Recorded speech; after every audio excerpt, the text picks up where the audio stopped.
Assalamualaikum warahmatullahi wabarakatuh. Perkenalkan, nama saya Fikih Nur Fauzandi Falah dengan NIM 211F10313. Di sini saya akan menjelaskan tentang film Tari Zameen Par. Film Tari Zameen Par yang berasal dari India ini memiliki versi luar yang berjudul Like Stars on Earth, yang dalam bahasa Indonesia artinya seperti bintang-bintang di bumi. Film ini dirilis pada 21 Desember 2007 dengan durasi 140 menit. Amir Khan yang menjadi sutradara film tersebut turut serta menjadi aktornya. Banyak sekali pesan moral yang terdapat dalam film tersebut, sehingga layak untuk ditonton oleh kalangan masyarakat. Film yang bergenre drama edukasi itu tidak seperti film India pada umumnya, yang notabene hampir pada setiap film India terdapat goyangan-goyangan yang tak seronok. Selain drama edukasinya, film ini juga telah memperoleh 13 penghargaan dan didominasikan dalam 15 kategori. Film ini menjadi salah satu film terbaik di India karena perolehan rating 8,5 yang cukup menjadi bukti kualitas film tersebut. Film ini menceritakan tentang seorang anak laki-laki berumur 9 tahun yang menderita penyakit disleksia, yaitu kesulitan membaca pada anak. Dia bernama Ihsan, anak laki-laki yang gemar sekali bermain. Diceritakan pada awal adegan film tersebut, Ihsan terlihat sedang asik melihat ikan di saluran pembuangan. Ihsan suka bermain dan meneliti setiap kejadian yang ada di sekelilingnya. Ihsan memiliki seorang kakak bernama Johan dan kedua orang tuanya yang bernama Maya dan Nanki Sore. Mereka adalah keluarga Awasti. Pada usia 9 tahun, Ihsan belum lancar membaca, menulis, dan berhitung. Inilah yang membuatnya masih duduk di bangku kelas 3 tingkat SD. Ihsan yang gemar bermain selalu berjalan-jalan sambil memperhatikan keadaan sekitar. Bahkan saat di kelas pun, Ihsan sering melihat keluar jendela, memperhatikan kondisi di luar jendela. Ihsan juga suka memperhatikan simbol-simbol, istilahnya streposimbolia, yang dibuat oleh Samuel Torrey Orton. Secara harfiah, merupakan simbol-simbol yang berputar balik untuk menjelaskan kondisi anak yang mengalami disleksia. Ihsan selalu mendapat nilai-nilai di bawah rata-rata di sekolah dan tidak ada peningkatan selama 2 tahun. Guru-guru yang mengajarnya selalu merasa jengkel dan memarahinya melihat sikapnya di kelas yang jarang memperhatikan pelajaran dan selalu tidak fokus. Baginya, sekolah adalah tempat yang paling menakutkan karena selalu menjadi bahan ejekan oleh teman bahkan guru-gurunya. Mereka melihat Ihsan sangat tidak berkemampuan dalam mengikuti pelajaran. Namun Ihsan memiliki bakat di bidang seni dan daya imajinasi yang tinggi, terutama di bidang seni lukis. Ihsan selalu menuangkan bakatnya ketika di rumah, di buku gambar, bahkan di dinding-dinding kamarnya. Perlakuan yang sama Ihsan didapatkan juga di rumah. Orang tuanya yang tidak mengerti akan penyakit yang dideritanya atau disleksia, yang membuat selalu dimarahi, dan ayahnya selalu beranggapan bahwa Ihsan adalah anak yang nakal dan tidak mau menurut. Berbeda dengan Johan, kakak Ihsan. Johan selalu mendapat prestasi di sekolahnya dan selalu menuruti perintah orang tuanya. Johan terkenal baik di sekolah dan selalu mendapat perhatian baik oleh orang tuanya. Sehingga ayahnya selalu membanding-bandingkan antara Ihsan dengan Johan. Ayahnya yang selalu menekan Ihsan belajar sesuai dengan orang normal pada biasanya. Saat itu, ayahnya belum mengetahui kondisi yang terjadi pada Ihsan. Maya atau seorang ibu ketika mengajari Ihsan di rumah selalu kebingungan mengapa Ihsan selalu mengulangi kesalahan yang sama ketika menulis, membaca, maupun menghitung. Seperti ketika ibunya meminta Ihsan untuk menulis pada kata table, Ihsan menulisnya dengan table atau tabl. Kemudian menulisnya lagi dengan kata-kata tabel. Melihat itu, ibunya merasa sedih. Di usia 9 tahun, Ihsan masih belum bisa melakukan hal tersebut, tidak seperti anak seusianya yang dengan mudah melakukan hal tersebut. Selain itu, Ihsan sering menunjukkan perilaku bermasalah. Terlibat perkelahian, berpura-pura sakit, bolos sekolah, dan tidak mengerjakan tugas-tugas yang diberikan oleh guru. Akibat perlakuannya, ayahnya memutuskan untuk mengirim Ihsan ke sekolah asrama yang cukup jauh dari tempat tinggal mereka.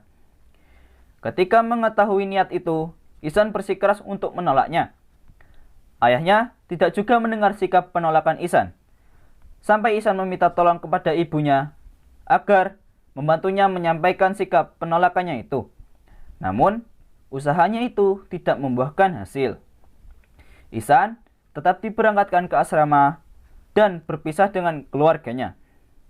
Ihsan beranggapan bahwa sekolah di asrama merupakan hukuman yang diberikan oleh orang tua untuk anak-anak yang nakal dan tidak mau menurut kepadanya. Setelah melalui hari pertamanya di asrama, anggapan Ihsan semakin kuat. Sikap dan gaya mengajar guru di sekolah yang cenderung keras dengan alasan agar peserta didik memiliki kedisiplinan yang baik. Hari terus berlalu. Namun, Ihsan tidak dapat menikmati suasana kelas dengan kegiatan asrama. Semua guru di asrama tetap menganggap dia sebagai siswa yang bodoh. Ihsan selalu mendapatkan hukuman keluar kelas sama seperti di sekolah pada umumnya. Berbagai hukuman pun Ihsan terima sebagai bentuk konsekuensinya. Nilainya pun masih di bawah rata-rata. Bahkan Ihsan juga mengalami hukuman dipukul menggunakan penggaris oleh guru mata pelajaran seni yang bernama Holkar. Tekanan demi tekanan semakin Ihsan dapatkan di asrama. Ihsan merasa ketakutan dan sedih. Ihsan merasa orang-orang di sekelilingnya tak ada yang peduli padanya. Hal itu membuat Ihsan tidak bersemangat dan tidak mau melakukan apapun termasuk melukis, yang selama ini menjadi aktivitas yang Ihsan gemari. Keadaan seperti itu terus berlangsung. Semakin hari, Ihsan semakin merasa sedih. Sampai akhirnya datanglah seorang guru seni pengganti yang bernama Ram Shankar Nikum atau Amir Khan. Nikum mempunyai cara mendidik yang baru. Tidak seperti guru lain, Nikum membuat peserta didik berpikir keluar dari buku-buku. Nikum sangat senang dengan anak-anak. Nikum melihat semua anak-anak termasuk yang memiliki kekurangan memiliki potensi yang berbeda-beda. Nikum juga melihat yang memiliki kekurangan dari sudut pandang yang positif. Ketika mengajar, seluruh anak di kelas merespon dengan antusias kecuali Ihsan. Ihsan hanya termenung diam, tidak ada ekspresi. Sebab itulah, Nikum mencoba mengamati dan mencari tahu masalah yang dihadapi Ihsan. Nikum menyadari kondisi Ihsan karena dulunya Nikum mengalami gejala disleksia. Kemudian, Nikum mencari tahu kepada Ihsan kepada guru-guru, teman, bahkan orang tuanya. Nikum sibuk memperhatikan setiap lembaran-lembaran kertas dari buku-buku Ihsan. Nikum melihat begitu banyak coretan-coretan merah dan huruf-huruf yang ditulis terbalik. Akhirnya, Nikum mengetahui Ihsan adalah anak-anak yang mengalami disleksia. Mulanya, kedua orang tua Ihsan tidak dapat menerima apa yang telah dikatakan oleh Nikum. Namun, setelah ia menunjukkan hasil lukisan Ihsan, mereka baru menyadari bahwa orang yang diutarakan oleh Nikum tersebut adalah benar. Nikum terkejut melihat semua hasil karya Ihsan, yang ternyata bakat seninya sangat luar biasa, melebihi imajinasi anak seumurnya. Imajinasi Ihsan sangatlah tinggi, melebihi anak-anak seusianya. Ihsan mencurahkan imajinasinya kepada gambar-gambar dan lukisan-lukisan yang sangat indah. Nikum pun mengerti apa yang harus dia lakukan terhadap cara mendidik Ihsan. Nikum memberi pemahaman kepada orang tua dan guru lainnya bahwa Ihsan bukan anak yang abnormal, tetapi anak yang sangat khusus dengan bakat sendiri. Seiring waktu, kesabaran dan perawatan, Nikum berhasil meningkatkan kepercayaan Ihsan. Nikum membantu Ihsan untuk mengatasi permasalahan pelajaran dan menumbuhkan kembali kepercayaannya yang hilang. Serta Nikum dapat membuat Ihsan mau kembali aktif dalam menggunakan imajinasinya dalam lukisan-lukisan yang selama ini menjadi dunianya. Nikum mengajari Ihsan menulis, membaca, dan berhitung sedikit demi sedikit. Nikum selalu bersemangat dan tak kenal menyerah. Sampai pada akhirnya Ihsan pun dapat menulis, membaca, dan berhitung seperti teman-temannya. Pada suatu hari, Nikum mengadakan perlombaan melukis yang diikuti oleh seluruh anggota sekolah, baik siswa maupun guru. Pada saat detik-detik perlombaan ingin dimulai, Ihsan belum terlihat. Namun, pada akhirnya Nikum melihat di mana Ihsan duduk. Tibalah saat pengumuman lomba, Ihsan mendapat juara 1, mengalahkan Nikum sendiri yang guru seninya. Hasil lukisan dan karya Nikum dipakai sebagai sampul buku tahunan sekolah. Orang tua, guru-guru, dan orang sekitar Ihsan menyadari bahwa Ihsan bukan anak abnormal, tetapi anak yang khusus dengan bakat seni yang luar biasa. Akhirnya, Ihsan menjadi periang dan bisa bergaul dengan teman-teman lainnya. Dapat ditarik kesimpulan dari film Tari Zameen Par, yaitu film Tari Zameen Par ini memunculkan komunikasi interpersonal antara guru dengan siswa disleksia, yaitu 1. Meaning. Di sini ditunjukkan pada guru yang menangani Ihsan sebelum datangnya Nikum, maka memaknai Ihsan sebagai anak yang bodoh, malas, bahkan idiot. Hanya karena anak seusia Ihsan masih belum bisa membaca dan menulis. Sedangkan Nikum yang menangani Ihsan, Nikum memaknai bahwa Ihsan adalah anak yang cerdas, bahkan memiliki bakat yang luar biasa. 2. Language. Di sini selain menggunakan bahasa verbal pause, interaksi dalam penelitian ini juga menggunakan bahasa nonverbal. Hal tersebut dapat dilihat dari cara perlakuan guru-guru lama dengan guru baru, yaitu Nikum, dalam menghadapi anak disleksia, yaitu Ihsan. Di mana guru-guru yang lama menunjukkan sikap kasar dalam proses pembelajaran, karena memang mereka tidak paham apa itu disleksia. Sementara Nikum lebih berempati kepada Ihsan, artinya ia berusaha memposisikan dirinya sebagai Ihsan.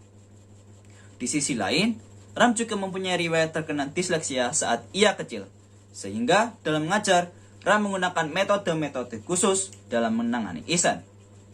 3. Tauf. Di sini ditunjukkan saat Ihsan berinteraksi dengan guru yang tidak mengetahui apa itu disleksia, sehingga berdampak pada komunikasi interpersonal antara guru dengan siswa disleksia. Tapi semua itu berbeda ketika Ihsan berinteraksi dengan Nikum, guru baru seninya yang juga mempunyai riwayat penyakit disleksia saat ia kecil. Maka, komunikasi interpersonal yang terjadi semakin baik dan permasalahan Ihsan dapat teratasi. Solusi yang saya dapatkan dari film Tari Zameen Par ini, seorang guru harus mampu mengetahui kemampuan anak didiknya dan harus selalu memonitor progres atau perkembangan si anak, bagus atau tidak. Jika dirasa tidak bagus, maka guru harus segera mengambil strategi khusus. Setiap guru juga harus minimal mempunyai pengetahuan tentang anak berkebutuhan khusus, agar tidak terjadi kesalahan dalam penanganan anak yang tidak sama dengan anak lain pada umumnya. Dan seorang guru seharusnya melakukan pendekatan yang lebih intens dengan siswanya dan mempunyai metode pembelajaran yang kreatif agar siswa tidak cepat merasa jenuh. Sekian presentasi dari saya. Apabila ada salah kata, mohon dimaafkan. Wassalamualaikum warahmatullahi wabarakatuh.